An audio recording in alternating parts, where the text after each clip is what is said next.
오늘도 성경 일독방에 오신 여러분을 환영합니다. 그냥 말씀을 쭉 읽어가면 우리가 어느새 일독을 할 거라고 생각을 합니다. 이제 우리는 출애굽기를 지금 하고 있는데요.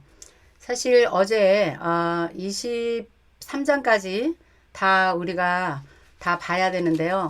내용도 너무 깊고 그 다음에 양이 너무 많아서 제가 어제 22장에서 끊었죠. 네, 그래서 보시는 분들이 마무리가 안 된 것 같이 이상한 느낌이 들었을 것 같습니다. 자, 23장 오늘 우리 계속해서 보도록 할게요. 또 24장도 모세를 하나님께서 다시 시내의 산으로 올라오게 하셔서 하나님께서 굉장히 중요한 언약을 또 하십니다. 그래서 24장도 중요하기 때문에 23장과 24장을 오늘 같이 묶어서 같이 보도록 할게요. 우리 하나님께서는 우리 인간에게 법을 주셨다 그랬죠. 그 법은 왜 주셨을까요? 네, 하나님이 백성들과 함께 이제 법으로 다스리고 법으로 통치하겠다 그런 뜻이라 그랬죠. 나라가 존재하려면 반드시 국민이 있어야 되고요. 두 번째, 그 국민을 다스리는 법이 있어야 되죠.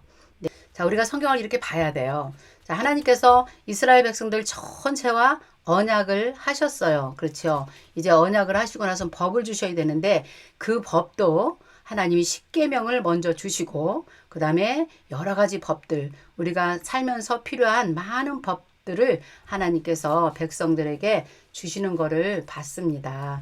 자, 오늘은 이제 23장을 볼 건데요. 자, 오늘 우리가 공부할 내용도요. 지난주와 같아요.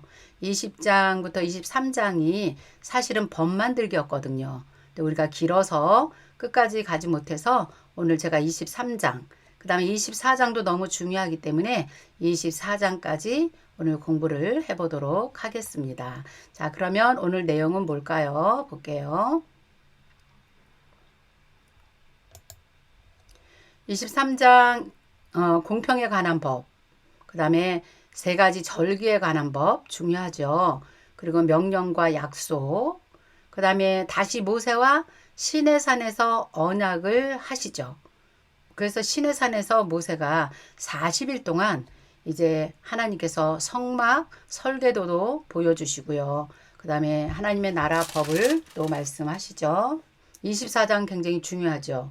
모세가 시내산에서 하나님의 말씀을 받고 기록도 하고 백성들을 가르칠 율법과 계명과 이런 것들을 하나님께서 돌판에 새겨주는 그런 일들이 이제 24장에 있습니다. 자, 그러면 우리 23장부터 한번 볼까요? 네, 23장 1절 말씀 한번 보겠습니다. 자, 23장 1절. 너는 거짓된 풍설을 퍼뜨리지 말고 악인과 연합하여 위증하는 증인이 되지 말며 다수를 따라 악을 행하지 말고 송사의 다수를 따라 부당한 증언을 하지 말며 가난한 자의 송사라고 해서 편벽되이 두둔하지 말지니라 그래요. 사실은 이제 23장에 나오는 이 공평에 관한 법은요. 지금 우리가 사는 사회에서는 법에 관한 일들을 하는 분들에게 굉장히 필요한 말씀이에요. 자, 가난하다고 너희들이 편법 쓰지 말고 그 다음에 거짓된 증인을 반드시 하지 말고 악인과 연합해서 거짓으로 증언하는 것을 하나님이 죄라 그러셨어요. 근데 지금 우리가 사는 이런 사회는 죄를 지어도 그것이 죄인지 모르고 그 다음에 그 죄와 섞여서 오히려 죄인의 길에 서서 우리가 그들을 막 변호하기도 하고 막 이런 일들이 지금 너무 많이 일어나고 있는데요.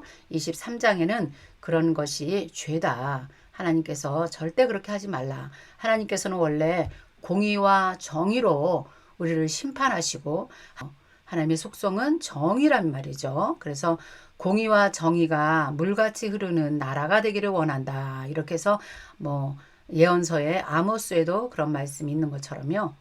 공의와 정의에 너희가 반드시 서야 된다. 이런 의미로 이런 말씀을 주셨어요. 자, 8절도 볼게요. 너는 뇌물을 받지 말라. 뇌물은 밝은 자의 눈을 어둡게 하고 의로운 자의 말을 굳게 하느니라 그랬어요.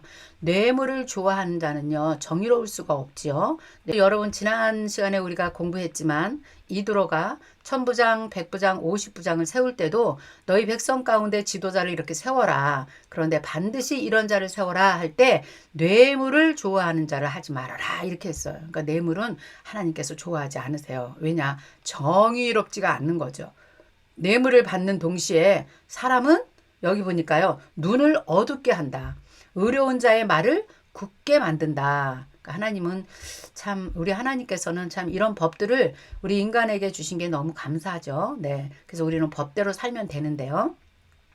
자, 그리고 9절 볼게요. 너는 이방 나그네를 압제하지 말라. 왜냐면요. 너희가 애굽 땅에서 나그네 되었을 때 나그네의 사정을 너희가 안다. 이렇게 말씀하셨어요. 나그네 그럼 뭘까요? 지금으로 말하면 외국인들이죠. 네, 외국인들이 자기 나라를 떠나서 남의 나라 타국에 와서 살 때 그 서러움은 대단하거든요. 사실. 그래서 우리도 이민사회 같은 데 보면요. 이민 맨 처음에 갔을 때 많이 서러운 생활들을 많이 하잖아요. 그런데 특히 우리나라 같은 경우는 외국인 노동자들이 많이 들어오잖아요. 나그네들을 압제하지 말라. 너희도 애굽에서 나그네였다. 너희가 나그네 사정을 잘 아니 나그네들을 잘 돕고 함께 살아가기를 하나님께서 원하시는 아주 정말 귀한 말씀들을 23장에 주셨어요. 이렇게 하나님이 주시는 법대로만 살면 우리는요. 세상의 법정에 갈 일이 없어요. 경찰서에 갈 일도 없어요. 그렇죠? 하나님의 법대로만 살면 되는데 이 악한 세대에 많은 사람들은 이 세상의 죄의 물결에 하나님의 법을 무시하고 살기 때문에 세상의 질서들이 깨어지고 그 다음에 경찰서에 가야 되고 그 다음에 판사 앞에 가고 요즘 보면 교회의 법도 믿지 않는 재판장에게 판사에게 가져가서 그 판사의 판결을 받는 이런 슬픈 일들이 지금 우리가 사는 사회에도 굉장히 많이 있죠. 네. 그 다음엔요. 10절 볼게요. 너는 6해 동안은 너의 땅에 파종을 하고 소산을 거두고 7째 해에는 갈지 말고 묵혀두어라. 내 백성의 가난한 자들이 먹게 하라. 그 남은 것은 들 짐승들이 먹으리라. 내 포도원과 감람원도 그리할지니라 그랬어요. 그러니까 너희는 반드시 6년 동안 땅에 소산을 거두고 파종을 하고 땅을 쓰되 6년 동안은 너희가 땅에 파종을 하고 소산을 하고 거두어라. 그러나 7년째 되는 날에는 그 땅을 쉬게 해라.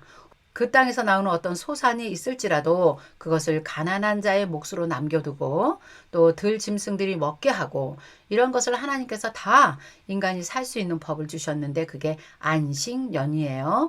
12절 너는 6해 동안에 내 일을 하고 7째 날에는 쉬라. 내 소와 나그네가 쉴 것이고 내 여종의 자식과 나그네가 숨을 돌리리라 그랬어요. 자 여기서 또 안식 일을 또 하나님께서 말씀해 주세요. 6해 동안 열심히 일하고 7째 날에는 쉬어라 그랬어요. 자 주인이 쉬어야지 남종과 여종도 쉬고 소나 나귀도 쉴 것이라 이렇게 말씀하셨어요. 이 일은 단지 일하는 사람만 쉬는 것이 아니라 일하는 사람과 함께 딸려 있는 많은 것들도 다 쉬도록 하나님께서 법을 만들어 주시죠.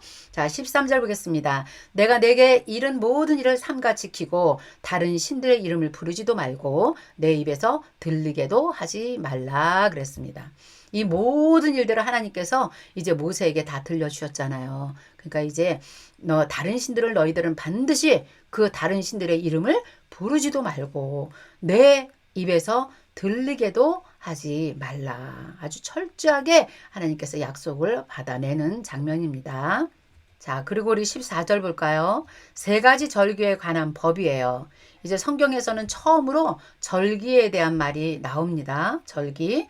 하나님이 이제 법을 주셨어요. 그 다음은 하나님과 인간과의 관계에서 꼭 반드시 지켜야 돼요. 그것이 하나님의 절기니라 이렇게 계시록에 많이 나오거든요. 하나님께서 우리 인간과 지키고 늘 기념하고 늘 생각하고 잊지 말고 하나님과의 관계를 갖기 위해서 하나님께서 절기를 지키라고 말씀하세요. 자, 14절 볼게요. 너는 매년 3번 내게 절기를 지켜라.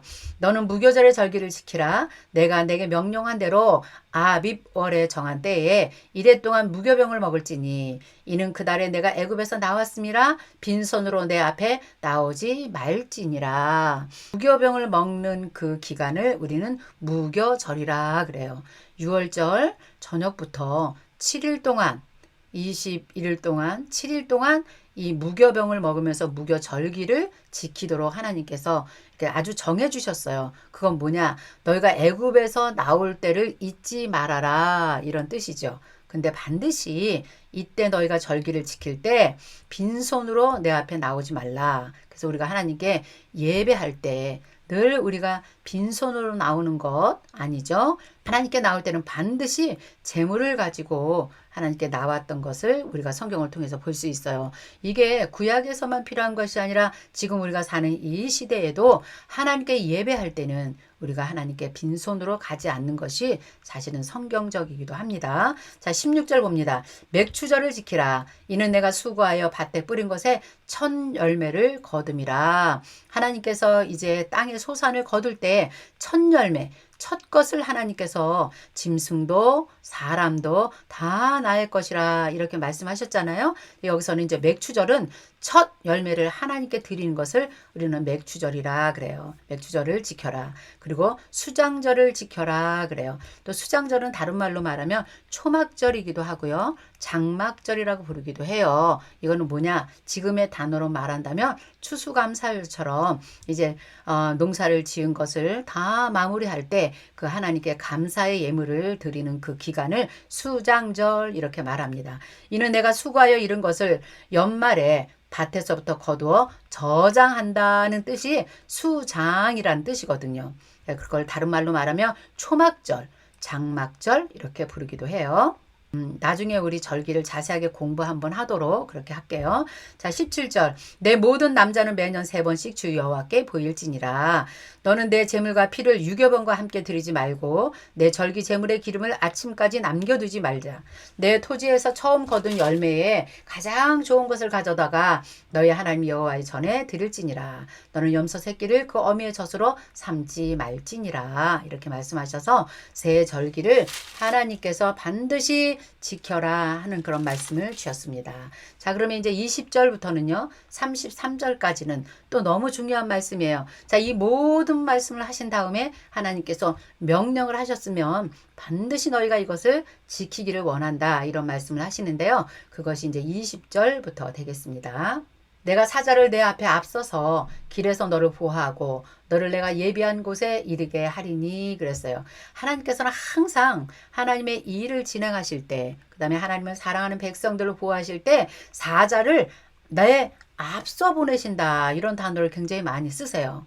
그러니까 항상 우리 이런 거죠. 우리보다 먼저 일을 행하시는 하나님, 우리보다 먼저 앞서 나가시는 그 하나님의 그 인도하심, 그 인도하심을 우리가 늘 경험하고 살지 않습니까? 21절. 너희는 삼가 그의 목소리를 청종하고 그를 노엽게 하지 말라. 그가 너희의 허물을 용서하지 아니할 것이다. 내 이름이 거기에 있음이라 그랬어요. 그러니까 하나님의 목소리를 청종하고 하나님의 이름을 망령되이 부르지 말고 하나님의 명령에 늘 순종하며 너희가 살기를 원한다. 22절. 내가 그의 목소리를 잘 청종하고 내 모든 말을 행하면 내가 내 원수에게 원수가 되게 하고 내 대적에게 대적이 될지라.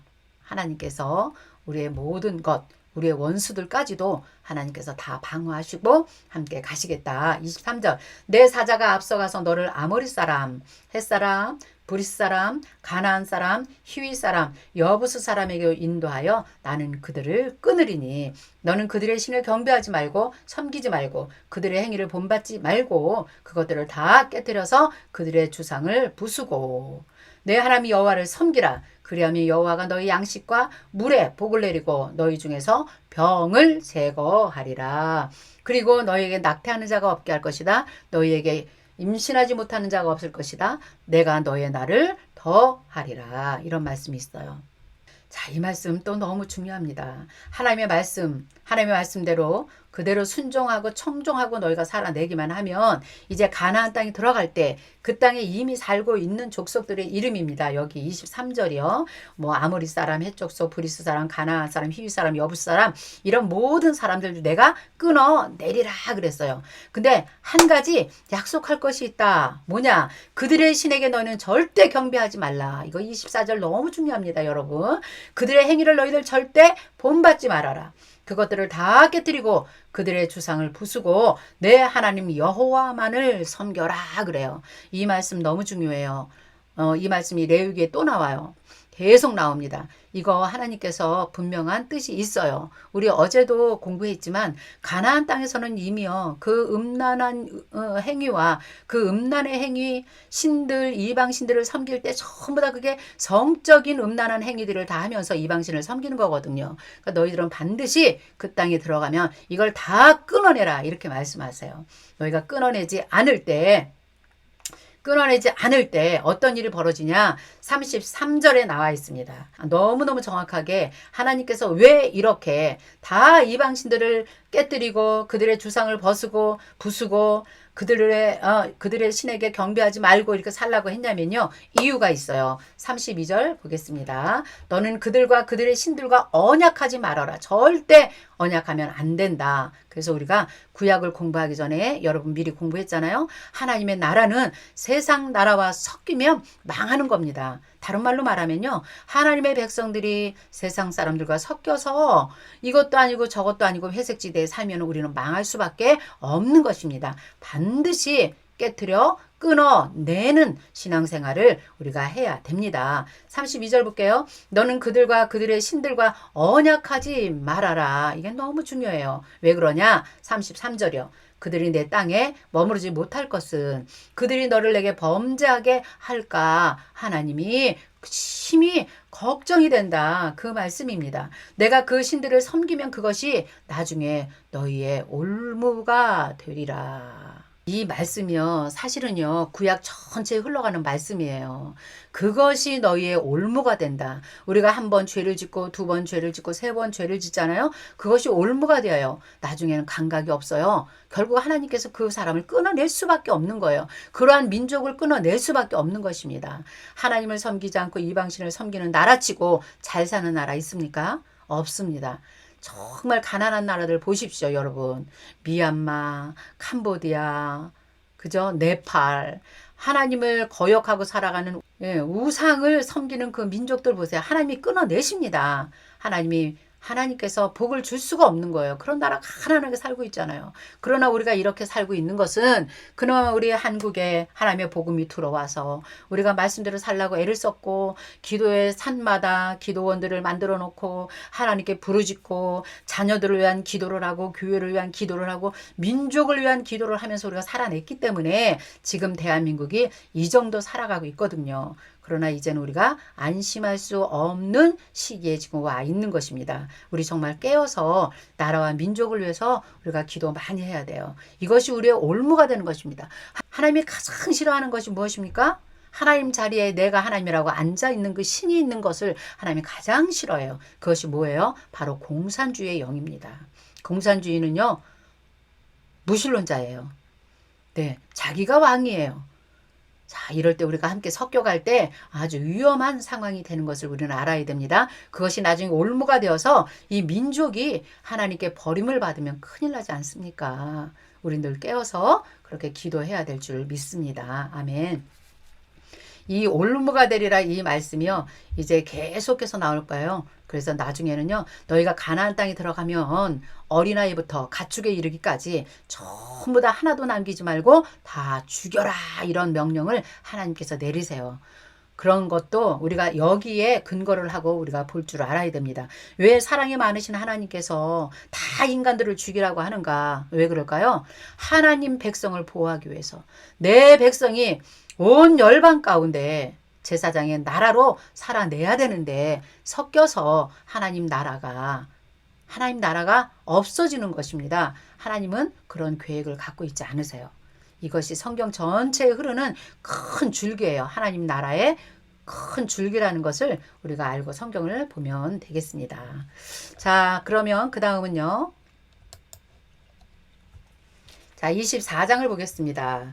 자, 24장은요. 이제 시내산에서 모세가 하나님과 언약을 하는 광경이죠. 자, 24장 1절 볼게요. 또 모세에게 이르시되 너는 아론과 나답과 아비후와 이스라엘 장로 70명과 함께 여호와께로 올라와 멀리서 경배하고 너 모세만 여호와께 가까이 나오고 그들은 가까이 나오지 말고 백성은 너와 함께 올라오지 말지니라 이렇게 말씀하세요. 자, 하나님께서 다시 모세를 이제 시내산으로 부르시는 광경이죠. 근데 누구를 부릅니까? 아론을 불러요. 그리고 아론의 아들들 나답과 아비후를 부르고요. 70명의 장로들을 올라오게 해요. 그러나 가까이 오지 못하게 해요. 멀리 서 있게 하는 광경을 우리가 보겠습니다. 모세 너만 가까이 내게 올라오라 이렇게 말씀하시죠. 3절 모세가 와서 여호와의 모든 말씀과 그의 모든 율례를 백성에게 전하매 그들이 한 목소리로 응답하여 이르시되 여호와께서 말씀하신 이 모든 것을 우리가 준행하리이다 이렇게 말씀하세요. 19장에서 언약할 때도 이런 광경이 한번 있었죠. 모세가 여호와의 모든 말씀을 기록하고 너무 중요합니다. 이제 기록입니다. 기록. 하나님께서는 늘 기록으로 남기기를 원하셨어요. 있는 것입니다. 이게 하나님의 계획이셨어요. 하나님의 작전이셨어요. 인간인 누군가가 하나님을 대면해서 하나님을 대신해서 기록으로 남겨줘야지. 이게 이 세상 가운데 하나님의 일하심이 세상 가운데 알려지게 돼 있잖아요. 그렇죠? 그래서 하나님께서 모세에게 이 말씀을 기록하게 합니다. 이른 아침에 일어나 산 아래에 제단을 쌓고 이스라엘 12지파대로 12기둥을 세우고 이스라엘 자손의 청년들을 보내서 여호와께 소로 번제와 화목제를 드리게 하고 아주 중요합니다. 이제 하나님의 말씀을 받고요. 그 말씀을 기록하고요. 그날 아침에 이제 제단을 쌉니다. 우리 20장에서 제단에 관한 법을 주셨잖아요. 하나님께서. 네, 제단을 쌓게 하시잖아요. 그래서 하나님을 제사하는 법을 그때 주신 거예요. 자, 이제 소로 번제와 화목제를 하나님께서 드리시게 해요. 그 다음이 아주 중요합니다. 6절 보면 모세가 피를 가지고요. 피.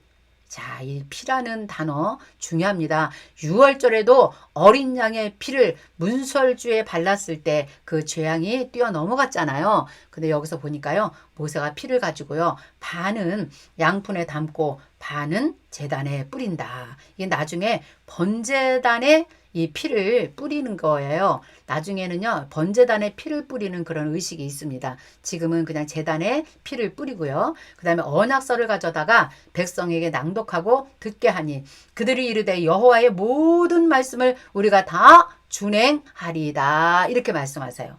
자, 여호와의 모든 말씀을 다 준행하겠다. 대단하죠. 모든 말씀이에요. 여러분 이 말씀이 굉장히 중요합니다. 우리 인생 가운데 우리가 성경을 보는데도요. 굉장히 중요한 초점이 여기가 되겠어요. 저와 여러분이 지금 하나님의 모든 말씀을 다 준행하고 계신가요? 네, 아닐 것 같아요.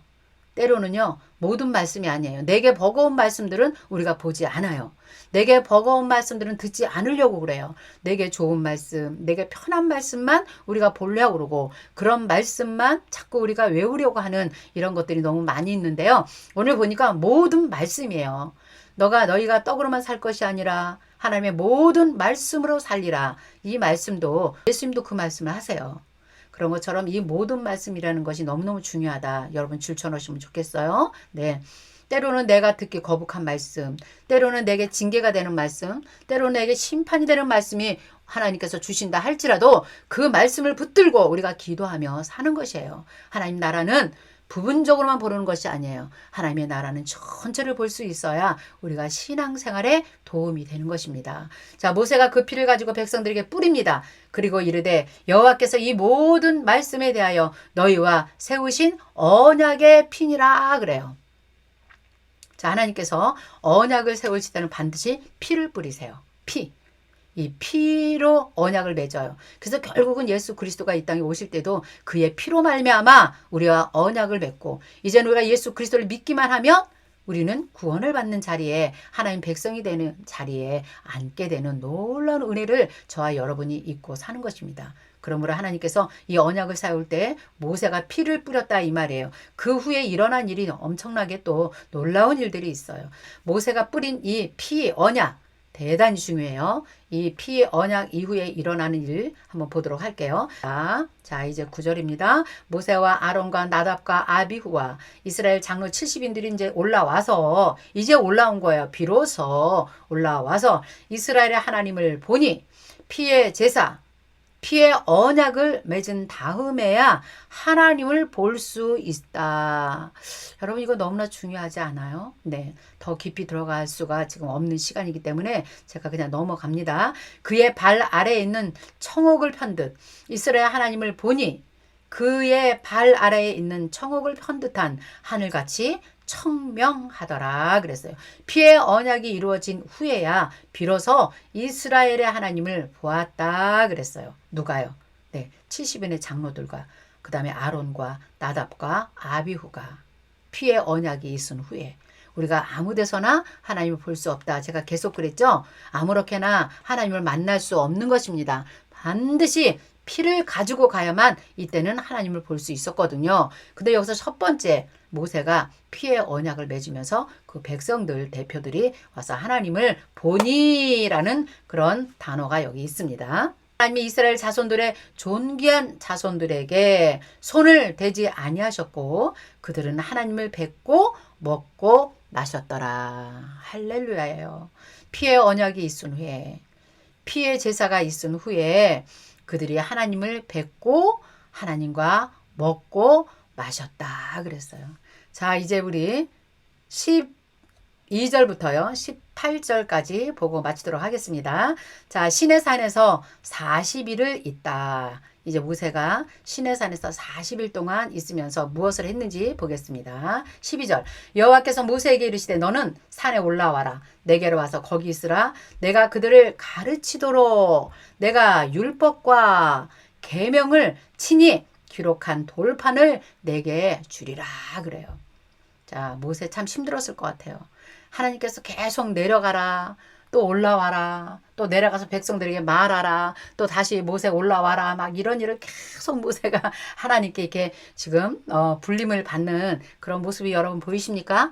근데 지금 이 장면은 정말 중요한 것이 너가 이제 앞으로 백성들에게 가르칠 것을 내가 줄 건데 율법과 계명을 친히 내가 돌판에 새겨 주리라. 하나님께서 친히 돌판에 이 율법과 이 명령과 계명들을 써 주신다 이 말이에요. 써 주시는 것을 이제 우리가 보게 됩니다. 13절 모세가 그의 부하 여호수아와 함께 일어나 모세가 하나님의 산으로 올라가요. 여호수아와 함께 갔네요. 장로들에게 이르되 너희는 여기 있으라. 우리가 너희에게로 오기까지 기다리라. 아론과 훌이 너희와 함께 있을 것이다. 무릇 일이 있는 자는 그들에게 나아가서 그들과 함께 일을 처리해라. 15절 모세가 산에 오르매 구름이 산을 가리고 자 이런 것도 우리 아까 우리 전에 19장에서 많이 봤던 거예요. 네, 하나님 나타나는 현상이에요. 구름 가운데 하나님께서 영광 가운데 나타나세요. 여호와의 영광이 시내 산 위에 머무르고 구름이 엿새 동안 산을 가리더니 일곱째 날에 여호와께서 구름 가운데서 모세를 부르셨다 그랬어요. 자, 이번에는요 6일 동안 구름이 가려져 있었다 그랬습니다. 그리고 7일째에 구름 가운데서 하나님께서 모세를 부르셨다. 산 위에 여호와의 영광이 이스라엘 자손의 눈에 맹렬한 불같이 보였다 그랬습니다. 하나님이 나타나는 현상 불같이 임한다 그랬죠. 구름 속에 나타나신다 그랬죠. 그 다음에 산에는 바위와 진동이 있는다 그랬어요. 이런 여러 가지 현상이 나타나는데 지금 보니까 이스라엘 사람들에게 이스라엘 자손들의 눈에는 그 구름이 맹렬한 불같이 보였으니까 얼마나 두려웠겠습니까? 그렇죠? 얼마나 그 광경이 대단하지 않았겠습니까? 하나님을 만나는 광경이요. 18절 모세는 구름 속에서 들어가서 산 위에 올라갔고요. 모세가 40일 40주야를 40일 40야를 산에 있으니라 그랬어요. 자 이렇게 이제 모세가 40일 동안 그 하나님의 임재 가운데 있으면서 하나님께서 직접 써주는 돌판도 받고요. 그 다음에 25장이에요. 다음 시간부터 우리가 공부할 건데요. 이제 비로소 하나님께서 이렇게 말씀하세요. 여호와께서 모세에게 말씀하여 이르시되 하면서요. 이제 성막에 관한 것을 하나님께서 보여주셔요. 이제 설계도를 받을 거예요. 그 다음에 디자인도 받을 거예요. 성막에 쓰이는 모든 재료들도 이제 받습니다. 그래서 이제 이것을 받아갖고 이제 모세가 내려올 것이죠. 네. 이제 다음 시간에 우리 25장은 성막에 관한 말씀이에요. 성막에 관한 그런 그 자료들도 여러분들에게 좀 보여드리면서 25장부터는 그렇게 나가도록 하겠습니다. 자, 여러분 어때요? 출애굽기 너무 재밌지 않아요? 네. 저는 이 말씀을 이렇게 전하면서 또 성경을 보고 또 보고 또 보고 하면서 저는 나름대로 혼자 굉장히 큰 은혜를 받고 있는 것 같아요. 제가 가장 큰 은혜를 받고 있는 것 같아요.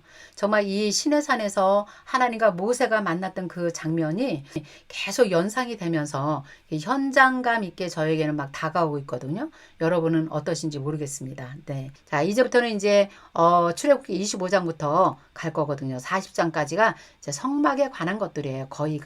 네, 그런 것들을 우리가 보면서 시내산에서 있었던 일이 언약, 법, 성막 정말 그렇구나.